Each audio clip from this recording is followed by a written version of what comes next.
thanks for tuning into Fairgrounds Live Immersive Conversations. In this weekly interview series, we sit down with Fairgrounds collaborators to chat about themselves and their work and to give you an inside look of Fairgrounds St. Pete. For those of you who are new to Fairgrounds St. Pete, we're a soon to open 15,000 square foot immersive arts and technology exhibit. If you'd like to be a VIP insider of Fairgrounds, which I know you do, visit fairgrounds.art/insiders club. There you will get the first inside look of all of our big announcements. I'm Olivia, our Director of Communications and Artist Relations here at Fairgrounds. I feel immensely lucky that I actually get to work with Fairgrounds artists and I get to talk to the community about our really big project. Today, I have the huge pleasure of introducing you to Chris Parks, also known as Palehorse. He's a St. Pete-based Florida artist and entrepreneur. He's creating an immersive room, that's right, a whole room at Fairgrounds, and he's going to be sharing more with us tonight about himself, this room, and his process. A really fun fact, actually, Chris, I don't know if you know this, Chris was the first artist that we collaborated with at Fairgrounds. He's truly been with us since the beginning, so it's super cool. And then also stay tuned because super soon we're going to be revealing Chris's Fairgrounds artworks, and we're going to have special editions of his apparel, which I'm wearing some now and you're wearing some as well. He's going to be creating very exclusive editions of his apparel for Fairgrounds, and some accessories will be for sale very soon, so stay tuned. Before anything else tonight, let me tell you a little bit about Chris. He's a St. Pete-based artist, and he's driven by a devoted spiritual practice along with an ever-expanding love for sacred art, mystical scriptures, ancient cultures, plant medicines, world mythology, and travel. His aesthetic is a respectful homage that blends traditional ornamental design of the temples of Thailand with paintings of Tibetan Buddhism.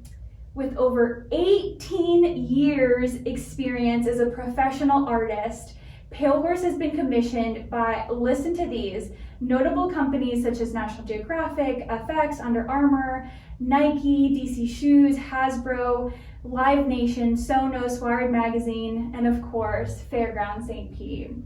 So we are so thrilled to have you. Welcome to Immersive Conversations, Thank you for having me. Yes. So let's dive in and share with us about the room that you're creating for Fairgrounds St. Pete called Temple of Cosmic Balance. Cool, yeah, this is it's like a dream project for me. I really enjoy creating immersive experiences for people and introducing people to perhaps new things or new ideas or new imagery that maybe they haven't seen before, or that pulls from a lot of things that I've really been falling in love with, and being able to kind of share those with people in new ways. So this room, it brings together a lot of the stuff that I've been working on in other gallery shows over the years, combined with new tricks and techniques, and it really allows me to, I love the idea of having a room, a full room experience. So there'll be hand-painted murals in the space, LED lit stained glass, which I love stained glass, and I'm working with a local stained glass artist to create a Shiva Shakti image. The overall theme of the room is going to be based around Lord Shiva, and Shiva is a symbol of infinity. Shiva is a symbol of consciousness, and so there'll be symbolism in the room with a 7-foot painting of Shiva with 2 infinity mirrors on either side of him that will be creating a feedback loop and allow you to have an experience with infinity. And the whole room is really based around giving you a sort of outward spiritual experience. It mimics the experiences that you can have through deep meditation. So in the room, there'll be sound domes. as you stand and look into the infinity mirrors, sound domes that are playing an ohm vibration, and then also be ambient sound in the room. Both of the tracks are created by a sound healer and musician that's combines plant medicine ceremonies and spiritual practice, and that's kind of like a lot of it is a bit of a self-portrait too in the whole room. So really, it's a space where you can come and take in the esoteric symbols and the experience of it, and find a bit of peace and moments of quieting the mind and just sort of absorbing the works and absorbing the space. In the space as well, there'll be projection lanterns spinning and casting projections on the whole space. And so there'll be a lot of like interesting, like neat tricks, and I'm also this year focusing more and more on hand painted work. So going from I do a lot of screen print work in my normal practice. And this year, I'm moving away from commercial illustration and really into creating a lot more paintings and a lot more personal pieces, and doing a lot more with guided meditations, and moving into that space more and more. So this will be a great way for people to come experience a full installation room of that. Very cool. Yeah, it seems like an external manifestation of everything we've talked about, of where your career's headed and where you're kind of choosing to take. And at Fairgrounds, we talk a lot about immersive art, and some people are new to that idea, but your room really shows that, where you're fully immersed in this experience of an artist that has created, developed this concept, and by including yourself in that art, you almost become a part of it as well, which is, super exciting. And so tell us, Fairgrounds celebrates Weird, Wacky, Wonderful Florida. Tell us about how Fairgrounds celebration of Florida and our local culture inspired this room. Yeah, so I like the overall narrative that the Fairgrounds has with the room that I'm creating. The outside facade is a vintage motel room, all of this kind of aesthetic. So the idea is that the motel owner is named Ray Current, and as the narrative goes in the story, Ray had been interested in occult practices and mystical practices, and so this room, like I took the idea with that to make this almost like their special meditation room, where the motel owner was practicing with scientific meditation techniques to close down the doors to the senses of the mind, body, and be able to transcend the mind and body and experience super conscious states of awareness. So that's the theme that I'm kind of creating with this. So it allows people to sort of have a view into this sort of like hidden world of the motel owner. Thank you for sharing that. So exciting. And so speaking of super conscious states of awareness, you're a meditation teacher, which some of you may or may not know. So tell us what led you to that, and how our audience and all of us can meditate with you. Yeah, it happened really naturally. It was something that I was doing for creative purposes. Originally, when I started meditating, I had read a book called The War of Art by Stephen Pressfield, and he was talking about the muses, these unseen forces that are guiding us, and we can tune into them, and we can allow them to give us ideas that go beyond things that we know about, and so I became really interested in that idea and wanting to consciously be working from inspiration. So about maybe 10 years ago or so, I was beginning to dabble in meditation practice, and it was something that I had done for many years on my own, really in secret, and fast forward a bunch of years, I had an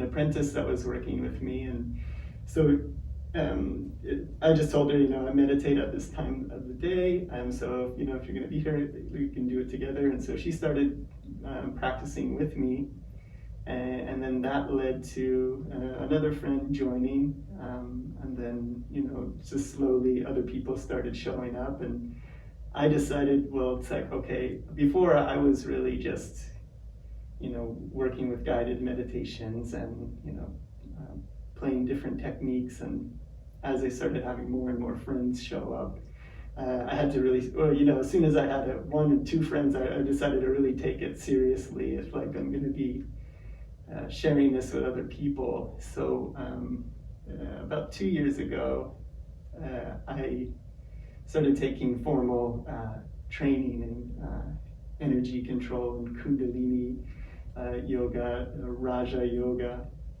on the path of what's called Kriya Yoga, is what I practice currently under Paramahansa Yogananda. And so I had about a little over a year of kind of formal training in meditation practice, so that I could really share that with friends. And that really is it changed my life, really, being able to dedicate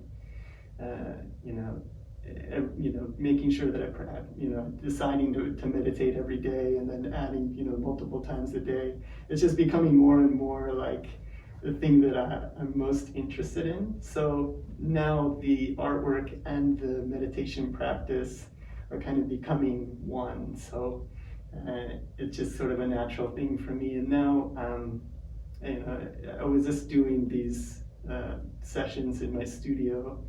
And then when COVID hit, then we moved out of the studio, and then I moved into the house and just started putting them online. So you can tune in online. I put them on my YouTube channel like once a week. So every Thursday there's a new one that you can use. Perfect. So your YouTube channel? Yeah. Every single Thursday, 7 o'clock? Yeah, every Thursday at 7 there's a new one posted, premiered. Awesome. Yeah. And it's very timely. I think meditation many years ago maybe was pretty woo-woo and a weird word, but now there's science and evidence that shows that it's very helpful. So it seems like it's very timely for you to be teaching people and helping people be more centered and be more present. And tell us, so everybody that's tuning in, we encourage you, after you watch tonight, to go to fairgrounds.art/blog and check out some images of artwork by Chris. And so these works that are on our website, Floral Portal, Temple of Eternal Bliss, works at Sonic Temple, and Saraswati Goddess, this mural artwork downtown. Tell us about all of those, your practice, and how it's reflected in this room that you're creating for Fairgrounds. Yeah, I guess we can start with talking about the murals. Painting murals is something that I've really been aiming at and thinking about for a long time.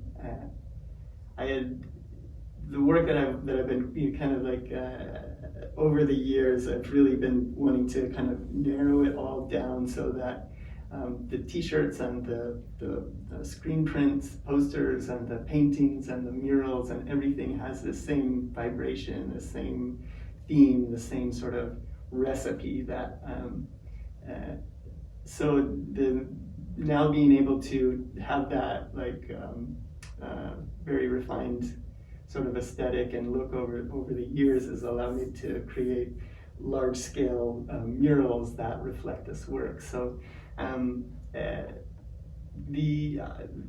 had painted a few in the past, working with friends like the Vitali brothers that allowed me to learn under them and transform my digital illustrations into large-scale murals. And then over here in St. Pete, I was a founding organizer of the Shine Festival and curator for that for the first 3 years, and then on the 5th year I get to come back and paint a wall.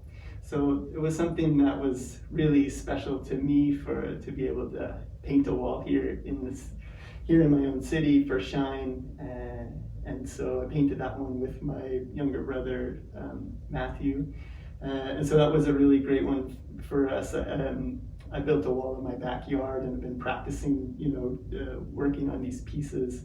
So it was a really great one to be able to execute that here, and then got invited to paint the Florida Social Club and the back of that, which used to be the State Theater, which Tess One and I got to paint about 7 years ago.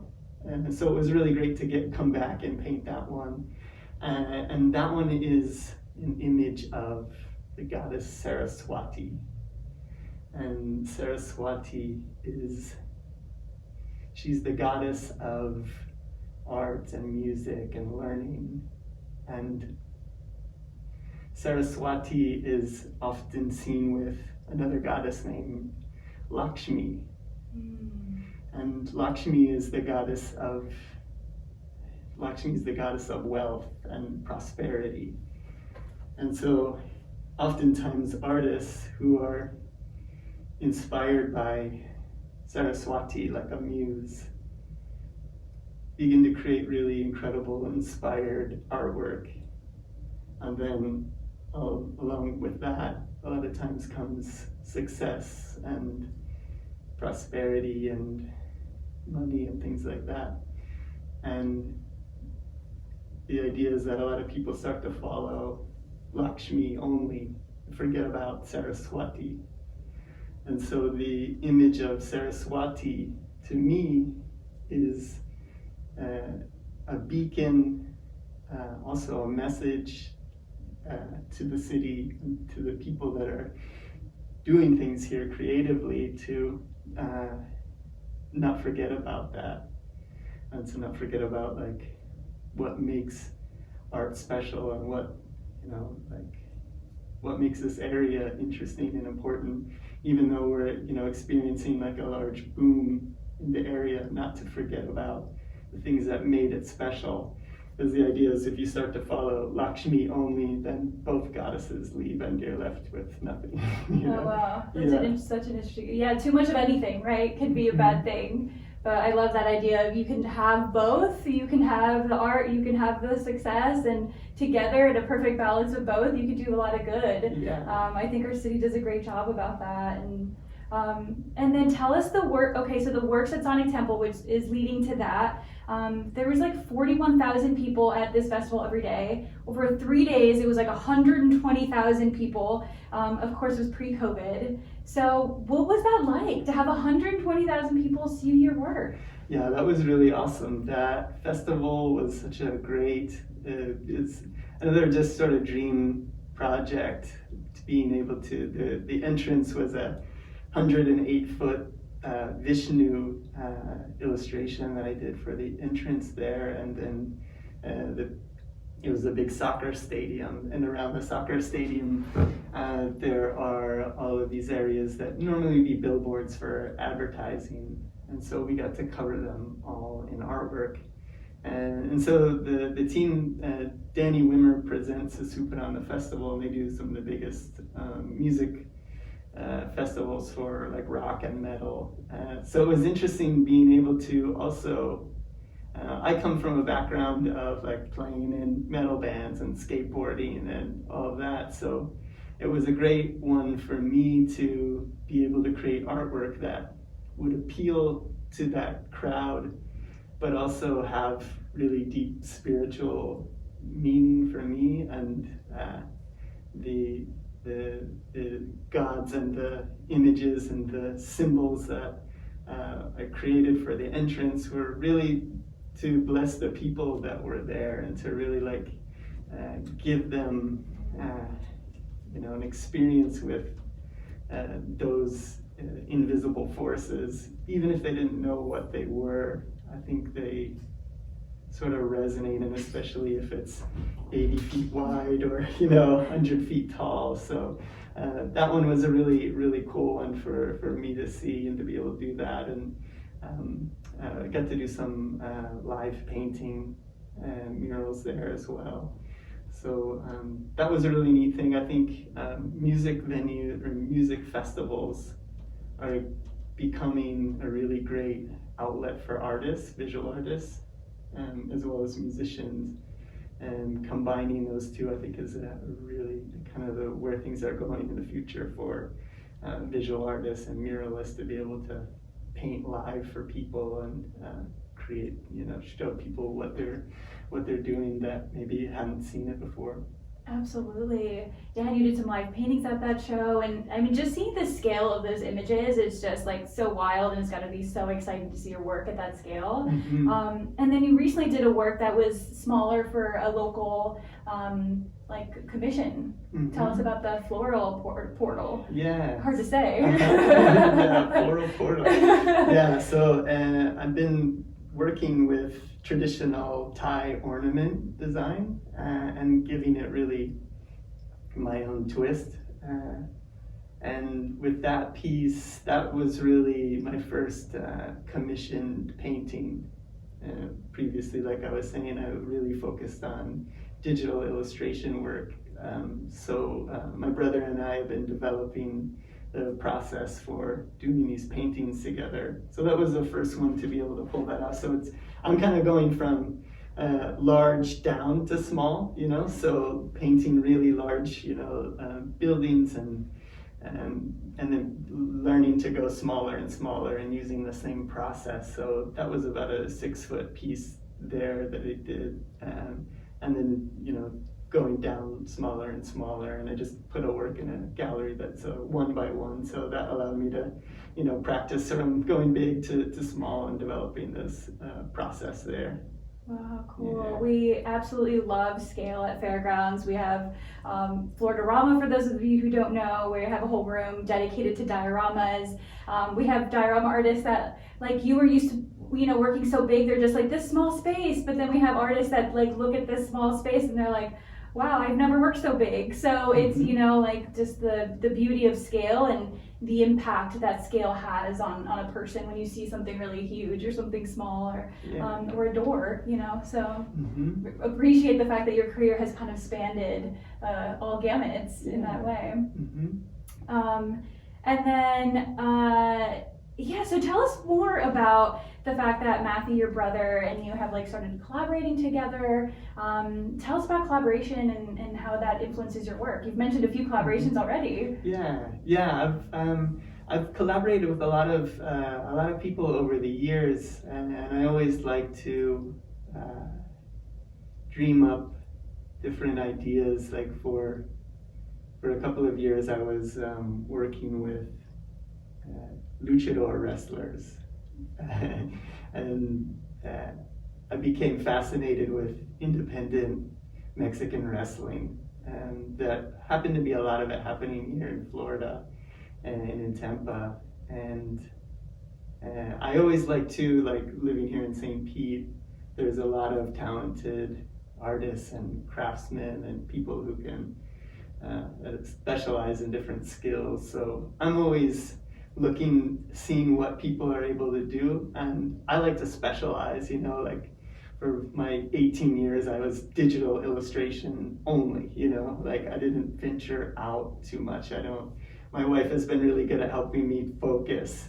I'm somebody who would be doing everything, but she's allowed me to really help me to focus on that. So I would always, if I wanted to get into something, I would find somebody who was doing it and then spend all their time doing that. And then I would be like, you do this, I would get together teams. So with the lucha exhibits that I was doing, it would be, we had these grand entrances with the luchadors coming out. So I would work with costume designers and musicians and people that work with special effects and lighting and lasers and all that. So turn everybody on and get everybody together and kind of get people fired up about doing something really incredible together. So I like collaborating. I like bringing on people. So with my younger brother, is really cool. He's a house painter by trade, so he spent 10 years, painting with a brush. And I started showing him my techniques and process for painting, and saw him picking it up really quickly. So that allowed us to, start painting these murals together. I have another friend, Catherine, who was actually the first girl that started coming and meditating with me, and she paints murals with me and came and painted live at the Sonic Temple Festival. And so I'm always looking for, people that, I see something in them, or something that I feel very comfortable with them. Usually is something that I'm looking for. People that have a certain spark or interest in really creating incredible things together, that sometimes maybe even haven't shown it yet, but I can usually tell when somebody's gonna give it their all, if you give them a chance. So I like doing that, and that was an interesting thing too with the luchadors, the wrestlers that I was working with, really incredibly talented, amazing wrestlers, and they would be in small venues, wrestling in front of the small crowds. And the idea with that was to take it out of the bar and put it in, a beautiful space. We have a space here called Nova, and so it's tucking it, and I did also one in Tampa at the Tampa Theater, the Rialto, and thinking about what if this space had a wrestling ring, and what if it had a sound system and lighting and all this kind of stuff, and so we would work with the wrestlers, even when we get them booked on independent shows, with that I was creating. Have them design all of the costumes, and working with friends who are writing stories. It was a performance, very theatrical, it sounds like. Right. Yeah, and having stuff made in Mexico, and then have the characters take it on, and really giving this persona of these guys are a big deal, you only are seen in suits and all that kind of stuff. So that's kind of an example of just type of stuff that kind of gets me excited about bringing different people together and creating something sort of larger than life. And I think a lot of people that were at that had never even seen, live wrestling, let alone Mexican wrestling. So it allowed, I like opening people's minds up to new things. And so that's kind of what I'm doing currently now with this room, is to take my current sort of passion or bliss that I'm following and show it to people in a way that, it's you can tell people to read books on meditation, or tell them the value of meditation all you want, but this allows you to, just be curiously exploring something, and maybe it sparks an interest in you that you didn't, maybe it was lying dormant, or you hadn't thought about before, Love that. Maybe you haven't had that, Yeah, I think everything you're saying about collaboration, I think is so relatable. I think finding people that are just excited to create something new, that are seeing the bigger vision, that are specifically really good at at one thing. Everything you're saying is so relatable with the process that we've been through with artists and just collaborators, and it's just exciting to see all of the talent in this community, and working with people who are just kind and really just excited for a bigger mission, and helping uplift. And in the same way, people coming to Fairgrounds and seeing your work, and seeing parts of Florida that they never saw before, and seeing parts of St. Pete and different artists, so completely relatable. We only have a few more questions, but you have 30,000 Instagram followers, which if you're not already following Palehorse, be sure to check him out at Palehorse on Instagram. Thank you. How does being an artist/influencer affect your work?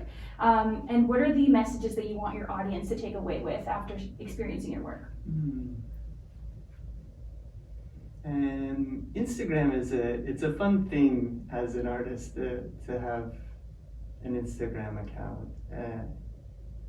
It's sort of a blessing and a curse, and it allows me to gauge interest, in something, to be able to put out works and be able to interact with people immediately. to find out if, it's, and also to create a sort of cultivate a community of people that I want to be around. Like, I'm not looking for the most followers. Like, I like it when a bunch of people unfollow me and then new people come in, because it's like the ones who, and it's fine, it's like, I just want to make what I want to make, and if you like it, cool. If you don't like it, it's okay, or you don't get it, it's okay. And it's allowed me just to, over the years, like, cultivate this followers of people that have been kind of like on the journey with me. Like, I'm always shifting, like, I'm very fluid. I fell in love with an author named Joseph Campbell a long time ago, and he always said to follow your bliss. Like, that was the way to realize the self in your life. It's just to follow your bliss. And my career has allowed me to do that. A lot of support from my wife, who's enabled me, and followed me on this sort of like, I'm always just doing that. Like, I'm not thinking about, is this the right thing to do? Is this gonna, and that's it's kind of a hard thing to keep up with. It is. And just a pause there to just say high five to Michelle, your partner, and props to all partners of entrepreneurs and artists, because it's not easy, and they're behind the scenes rooting you on when it's really hard, and they're there when no one else is. So high five, Michelle. Right. Could not do it. I would be working at a graphic design job somewhere for sure. I wouldn't have had the guts to break out on my own without her believing in me and for being my safety net. So I've been able to fake it for a long time, and really, I mean, it's a wonderful gift, because it's allowed me to, with my work, to really do that, following the bliss, like following what's getting me most excited. And my work is kind of like a breadcrumb trail of all of the interests over the years. So people that follow me on Instagram, I'm happy that they stick along for the ride, and you can sort of like just gauge what my interests are and what I'm into based on the themes, and so it's really exciting for me now that I've always cast this broad net of like seeking and looking, and always turning over stones, and always traveling and searching for meaning in everything, so now I feel like I'm sort of hot on the trail of finding that. So now I'm really just pouring gas on what I'm doing, and I feel really excited about making artwork this year, especially with this pandemic. It's it's like one of the hardest periods that any of us have faced. But pressure makes diamonds, and I also have been very much making good use of the time. It's been hard to create, I think, during this time. I think a lot of people are feeling it's difficult to be super creative right now, because we are in kind of like a Shiva energy, a destruction mode of destroying the past and making way for the future of the new things that are coming. So I see this all as a very positive thing, and making way for what's coming in the future. And I think I can't wait to see like when the world comes back on, all, because I know everybody is looking inward. You really don't have a choice. Like, all of your exterior sources of entertainment and looking outward have kind of gone away. So everybody's reevaluating what they're doing, and I think the work that's going to come out in 2021 is going to be more important and meaningful and more in line with who people really are,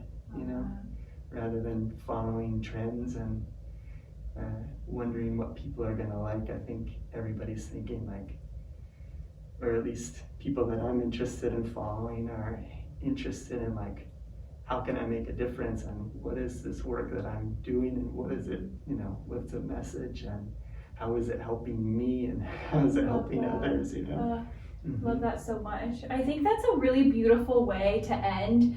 I mean, don't follow the trends and follow your bliss. I mean, how much better can you get? Yeah. So many just gems of wisdom. We just love and appreciate you and Michelle so much, and are so grateful that you've been on this journey with us since the beginning. And besides the Fairgrounds website and your Instagram, where else can folks find you? And so I have an online store. Like my website has a store button. So I've been making a lot of apparel, like T-shirts, and put out a lot of posters and different things. So that's a place that you can buy things from me. It helps me just make more of it.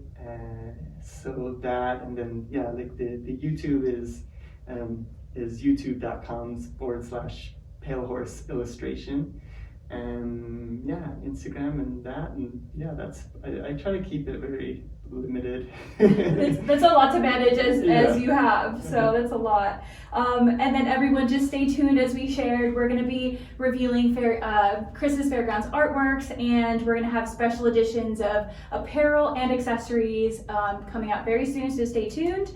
And then just thank you for joining us, and we're really grateful for our technology team, our production team, our marketing team, everyone who's here in person, Liv, Stephanie, Mikhail, for just making this happen. We're so grateful. And then check out our blog so you can see images of Palehorse's work. And without further ado, we'll see y'all next week. Thanks. See ya. Bye.